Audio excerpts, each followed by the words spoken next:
वहीं यूपी की तर्ज पर अब जम्मू कश्मीर में भी योगी का बुलडोजर पहुंचने वाला है और खबरें ये सामने आ रही है कि जम्मू कश्मीर में आतंकियों के नेटवर्क को पूरी तरह से नष्ट करने की तैयारी में अब सरकार है। जम्मू कश्मीर में 4200 आतंकियों की संपत्ति जब्त की जाएगी। इसी को लेकर स्वामी चक्रपाणी महाराज ने अपनी टिप्पणी दी है। सुनिए क्या कुछ कहना है उनका।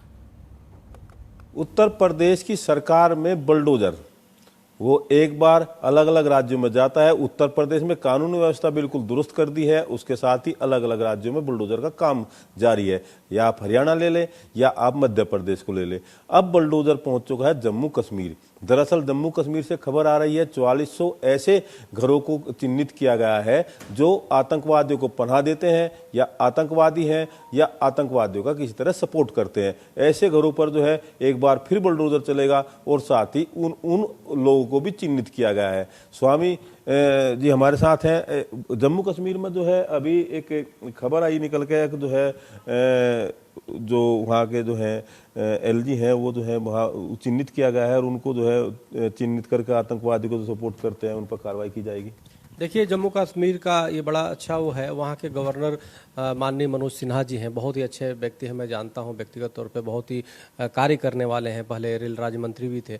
निश्चित रूप से आतंकियों के खिलाफ कार्रवाई होना चाहिए और जिस प्रकार से जम्मू कश्मीर को आतंकियों ने दहलाया पिछले काफ़ी समय से, ईंटें पत्थर चलाने और ईंटेबाजी किया और देश को और देश के जो हमारा अभिन्न हिस्सा है जम्मू कश्मीर को, उसको प्रभावित करने का प्रयास किया। निश्चित रूप से 370 ख़त्म होने के बाद कहीं ना कहीं उनके जो मंसूबे थे वो सफल नहीं हो पाए।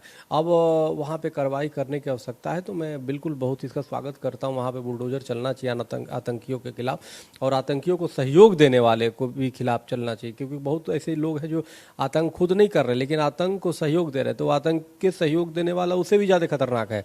तो इसलिए मेरा ये मानना है बिल्कुल इनके खिलाफ बुलडोजर चलना चाहिए, कार्रवाई होनी चाहिए, जितना जल्दी हो सके सख्त से सख्त कार्रवाई हो। मैं केंद्र सरकार को बहुत बहुत इस पे धन्यवाद दूंगा, आभार व्यक्त करूंगा कि प्रधानमंत्री मोदी जी के सक्षम नेतृत्व में कार्रवाई हो रही है और होना भी चाहिए। और वहाँ के गवर्नर सीमा पार से जो आतंकवाद है वो उस पर लगाम लग जाएगी। दोबारा जो है धारा 370-51 हटी, उसके बाद में जो है दोबारा एक बार जो है माहौल बिल्कुल फिट होगा। देखिए, पहले की अपेक्षा सीमा बहुत सुरक्षित है। आप देखिए, कोई भी घटना इस तरह से नहीं होनी तो पहले आए दिन दिल्ली तक में आके बम फोड़ने का काम करते थे।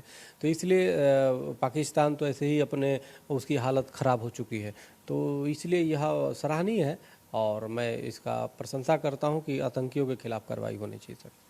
दरअसल जम्मू कश्मीर में जिस तरह आए दिन जो है पाकिस्तान सीमा पार से जो है आतंकवाद को बढ़ावा दिया जाता है, कहीं ना कहीं उस पर भी रोक लगेगी। साथ ही जो है जो आतंकवाद को पनाह देते हैं, सपोर्ट करते हैं, उन पर जिस तरह की कार्रवाई होगी आने वाले समय में कोई उनका सपोर्ट नहीं करेंगे और जम्मू कश्मीर में एक शांति कायम होगी और विकास की ओर जम्मू कश्मीर जाएगा। कैमरामैन सुनील के साथ मैं नरेश तोमर, जनतंत्र टीवी, दिल्ली। सनातन धर्म को लेकर विवादित टिप्पणियों का दौर बदस्तूर जारी है। तमिलनाडु के नेता उदयनिधि स्टालिन के बयान से भड़के विवादित पर अब स्वामी चक्रपाणी ने एक बड़ा पलटवार किया है। उन्होंने कहा कि कुल राजनीतिक दल भारतीय जनता पार्टी को ही सनातन धर्म समझ बैठे हैं और ऐसे बयान दे रहे हैं, मगर उन्हें समझना चाहिए कि बहुसंख्यक आबादी सनातन को मानने वाली है। अगर आप किसी तरह के अपशब्दों का प्रयोग करते हैं तो बहुसंख्यक आबादी पर सीधा हमला करते हैं। सुनिए। दरअसल आज दो अहम बैठकें हैं। एक बैठक है INDIA की और एक बैठक है भारतीय जनता पार्टी की। दोनों जो है 2023 के विधानसभा चुनाव और 2024 के लोकसभा चुनाव की तैयारी कर रही है। 5 राज्यों में विधानसभा चुनाव है और इसको देखते हुए ये बैठक बेहद अहम मानी जा रही है।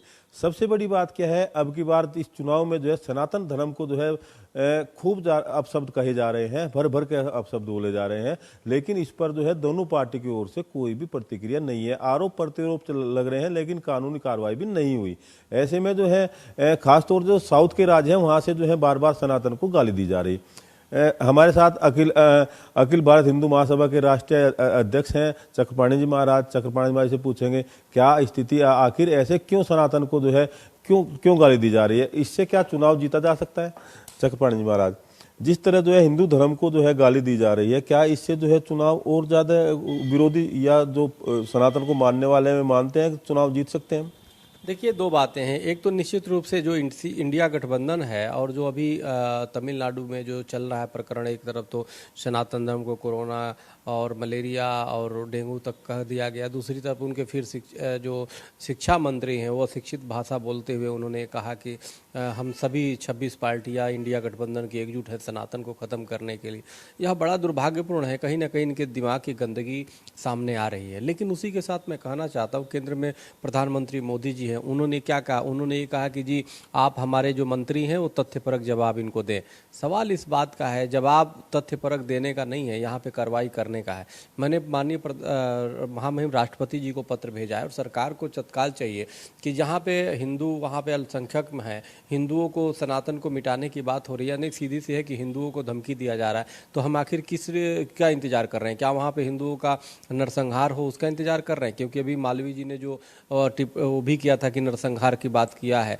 तो इसलिए मेरा मानना है कि तमिलनाडु सरकार को तत्काल बर्खास्त करके वहाँ राष्ट्रपति शासन लागू करना चाहिए केंद्र सरकार को, न कि प्रधानमंत्री को ये कहना चाहिए कि आप मंत्री जो है उसको जो है तथ्यपरक अपना जो है तथ्य के साथ जवाब दे। जवाब सवाल नहीं करना है, यहाँ पे उनके पे कार्रवाई करें। पूरे देश के करोड़ों हिंदू इस बात को निगाह लगाए हुए हैं। हिंदू जागृत हो चुका है, हिंदू जाग के तभी आपको पूर्ण बहुमत की सरकार दिया है। नहीं स्वामी जी, एक चिंता की बात और है। बहुसंख्यक की बात अगर हम करें, सनातन को मानने वाले बहुत सारे जो है अलग अलग पार्टियों में हैं, खासतौर से INDIA के गठबंधन में, साथ ही भारतीय जनता पार्टी में भी है, लेकिन कोई ठोस कार्रवाई नहीं होती दिखाई दे रही। साथ ही सुप्रीम कोर्ट की अगर बात करें तो बहुत सारे मामलों में स्वतः संज्ञान लेते हैं और उस पर जो है कार्रवाई भी होती है, लेकिन सुप्रीम कोर्ट भी इस चीज को लेकर चुप है।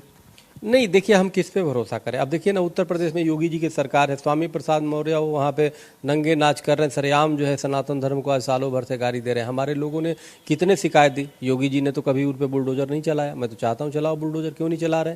तो कहीं ना कहीं हमें लगता है कि सत्ता में जहाँ BJP है वो खुद बड़ी राजनीति कर रहे हैं और देखते गाली हिंदुओं को सनातन को देते हुए देख रहे हैं और कह रहे हैं कि जी विश्व मंथन कराना चाहते हैं कि बस डिबेट होता रहे। अरे डिबेट नहीं, उसके खिलाफ कार्रवाई करिए भाई। माननीय सर्वोच्च न्यायालय से भी मैं निवेदन करना चाहता हूं। पिछली बार एक वो में उन्होंने कहा था कि जी हेट स्पीच के खिलाफ अगर कार्रवाई सरकारें नहीं करेंगी तो मैं स्वतः संज्ञान लेकर कार्य करूंगा। तो माननीय सर्वोच्च न्यायालय क्यों स्टालिन मुद्दे पे चुप है? क्यों वहाँ के शिक्षा मंत्री पे चुप है? क्यों स्वामी प्रसाद मौर्य के बयान पे चुप है? क्यों चंद्रशेखर जो बिहार के मंत्री हैं और जगदानंद के बयान पे चुप है? क्यों ए राजा पे चुप है? तो इसलिए स्वतः संज्ञान लेना चाहिए। सरकार तो केंद्र में सरकार है, वो कुछ नहीं कर रही है, सिर्फ बातें के अलावा कुछ नहीं करो, चाहती है बस अपना संघर्ष करते रहो, लड़ते रहो हिंदू मुस्लिम। लेकिन कम से कम माननीय कोर्ट तो निष्पक्ष संस्था है ना, वो तो करे ना। ये राजनीति पक्ष विपक्ष को करना, इंडिया और NDA को करना है, आप कर तो अपने मुद्दे पर करो, लेकिन बीच में हिंदू सनातन को क्यों लाते हो? तो हिंदू सनातन को फुटबॉल बना के जिस प्रकार से सनातन क्या सॉफ्ट टारगेट है? सनातन कुछ नहीं बोलता। जो बहुसंख्यक आबादी जो है भारत में है, उसके बावजूद भी सनातन सॉफ्ट टारगेट बना हुआ है और कोई कुछ भी बोल सकता है। समस्या है कि कुछ जो विपक्ष के जो मूर्खाधिराज हैं, वो मूर्खों ने समझ लिया कि BJP का मतलब सनातन धर्म, और वो करके गाली देते हैं। BJP को सही से गाली नहीं देता, देना है तो BJP को दो, देना है तो मोदी से लड़ाई लड़ो, उनकी नीतियों के खिलाफ लड़ो, लेकिन तुम सनातन को जो बीच में कर देते हैं, तो इसलिए सनातन तो फुटबॉल बना दिया है। दोनों लोगों ने बनाया, कोई एक को तो ये फुटबॉल मारता है और वो उसको जो है उसको करता है, कार्रवाई कोई नहीं करता। अगर कार्रवाई अभी एक मुसलमान पे या इस्लाम पे कोई बोल करके देखे तो तुरंत जो है तुरंत निंदा होने लगेगा, कोर्ट भी स्वतः संज्ञान ले लेगी, भाई ये तो गलत बात है, कैसे कर दिया? क्योंकि जानते कि सनातन धर्म को जानबूझ करके हर राजनीतिक पार्टियों ने इस्तेमाल किया हुआ है। तो ये निष्पक्षता, ये एक दूसरे पे गेम खाली कर रहे हैं और उसमें नुकसान हिंदू सनातन का हो रहा है, जो बड़ा दुर्भाग्यपूर्ण है। मैं पुनः एक बार मांग करता हूं कि गवर्नर साहब, आपको सद्बुद्धि दे भगवान, आप तत्काल उस फाइल को रिजेक्ट करो और आप जो है आतिशबाजी का इजाजत दो, ताकि लोग नहीं दोगे तो भी लोग करते हैं। ऐसा नहीं पिछली बार क्या पटाखे नहीं बजे गया, आतिशबाजी नहीं हुई, पिछली बार नहीं हुई, तो आपके रोकने का कोई ठेंगा भर भी असर नहीं पड़ेगा लोगों पे। जो भक्त हैं वो तो करेंगे ही करेंगे। इसलिए अपनी गरिमा गौरव बनाए रखो और वही चीज करो, तुगलकी फरमान छोड़ो करना। दरअसल सनातन धर्म जो है, अगर आप राजनीतिज्ञ हैं, किसी भी पार्टी से बिलोंग रखते हैं, तो आपको समझना चाहिए सनातन एक धर्म है। बहुसंख्यक जो है भारत के उसको मानते हैं। आप जो है ये मत समझे कि वो भारतीय जनता पार्टी है तो सनातन है। तो ऐसे में अगर आप सनातन को गाली देते हैं तो कहीं ना कहीं जो सनातन को मानने वाले हैं उनको जो है सीधे सीधे वो गाली लगती है। 2023 के विधानसभा चुनाव हो या 2024 के लोकसभा चुनाव हो, आप भारतीय जनता पार्टी या अन्य पार्टियों से सनातन को ना जोड़े। स्वामी जी ने कहा साथ ही जो है अगर आप इसको जोड़ते हैं तो बेहद गलत है, और साथ ही दिवाली पर आप क्यों बैन करते हैं पटाखे। ये जो है बहुसंख्यक समाज जो है दिवाली मनाता है, और इसके लिए बहुत ही जरूरी है कि आप इस बैन को हटाइए। कैमरामैन सुनील के साथ मैं नरेश तोमर, जनतंत्र टीवी, दिल्ली।